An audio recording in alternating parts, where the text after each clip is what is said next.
ప్రధానంగా ఈ వరి పొలాల్ని అడవి పందులు ఎక్కువగా తినడానికి వస్తూ ఉంటాయి. కోతకొచ్చే క్రమంలో అడవి పందులు నాశనం చేయడంతో రైతులు ఎక్కువగా ఇబ్బందులు పడుతూ ఉంటారు.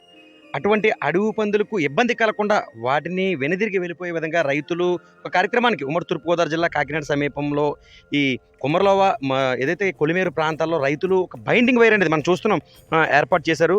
నిజానికి ఈ బైండింగ్ వైర్ ఏదైతే ఉందో వరి పొలాలు చుట్టూ మనకి కనిపిస్తున్న ఈ వేలాది ఎకరాలు వందలాది వరి పొలాల ఎకరాల చుట్టూ ఈ బైండింగ్ వైర్ అనేది ఇటువంటి కర్రలకి కట్టి చుట్టూ కట్టిన పరిస్థితి. ఇలా ఏదైతే వైర్ ఉందో ఖచ్చితంగా కొన్ని ప్రాంతాల్లో ఇలా వైరు ఇలా కట్టడం ద్వారా వాటిని చూసి అది ఏదో ఏ విద్యుత్తో అని ఒక భయాందోళనతో ఈ పందులు అనేవి వెనదిరుగుతాయి. కాబట్టి వాటికి ప్రమాదం లేకుండా ఒకవేళ దురదృష్టవశాత్తు ఎవరైనా వచ్చినా అంటే కొన్ని ప్రాంతాల్లో ఆఫ్ ద రికార్డ్ మనం చెప్పుకున్నట్లయితే కొన్ని ప్రాంతాలలో ఈ వైర్ ప్లేస్లోనే విద్యుత్ కూడా అమరుస్తూ ఉంటారు కొన్ని ప్రాంతాల్లో. అటువంటి తరుణంలో అడవి పందులే కాదు రైతులు ప్రజలు కూడా అటువైపుగా వెళ్ళి విద్యుత్ షాక్ తగిలి చనిపోయిన దాఖలు కూడా గతంలో అనేకమైన ఉన్నాయి. అలాంటి ఘటనలు జరగకుండా జాగ్రత్తలతో రైతులు ఉమ్మడి తూర్పుగోదావరి జిల్లాలో కొన్ని విషయాలు తీసుకున్నారు.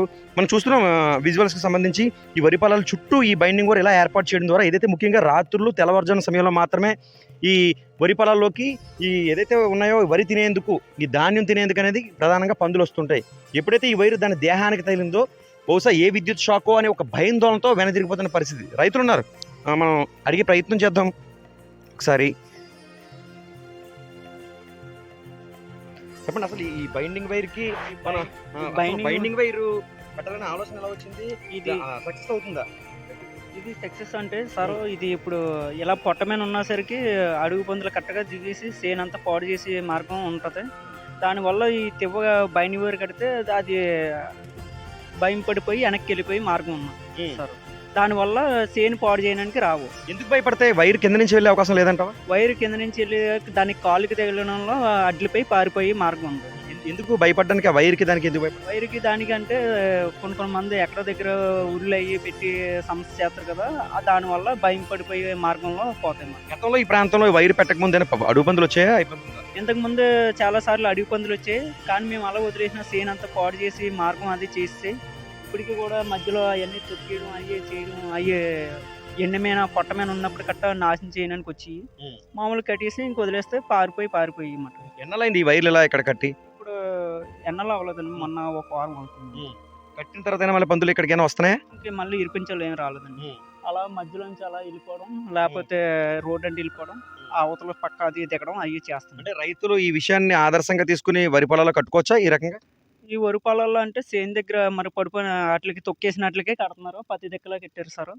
దానివల్ల ఇంకా ఉపయోగం ఉంటుంది. ఇది మొత్తానికి వరి రైతులకు సంబంధించి కోతకు వచ్చే క్రమంలో అడవి పందులు అనేవి రాత్రులు తెల్లవారుజామున కూడా వచ్చి పంటను నాశనం చేస్తాయి.